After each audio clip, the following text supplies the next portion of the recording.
Le 2 avril 2024, la romancière guadeloupéenne Maryse Condé est morte à 90 ans. Elle était connue dans le monde entier et le président de la République lui a rendu un hommage officiel. Aujourd'hui, je te raconte la vie de cette grande dame de lettres qui a été aussi une militante de la mémoire de l'esclavage. Elle est née en Guadeloupe, dans une famille où les études étaient importantes.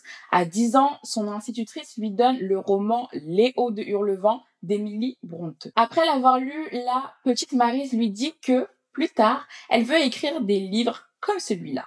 Sa maîtresse lui répond « Mais les gens comme nous n'écrivent pas ». Toute sa vie, Maryse Condé va se charger de lui démontrer que ce n'est pas vrai. Mais elle aura dû attendre d'avoir plus de 40 ans pour publier ses premiers livres. Entre-temps, elle a découvert Aimé Césaire, elle est devenue anticolonialiste et elle est allée travailler en Afrique après les indépendances. Cette expérience est une déception. Et de cette déception, elle a fait la matière de son premier roman, Eremakonon, qui paraît en 1976. Elle devient romancière pour raconter ce qui lui tient à cœur. Les combats pour la liberté, pour les femmes, pour la mémoire. Dans ses goûts, elle raconte la colonisation de l'Afrique. Dans Moitié Tuba, Sorcière de Salem, elle raconte l'esclavage et la persécution des femmes.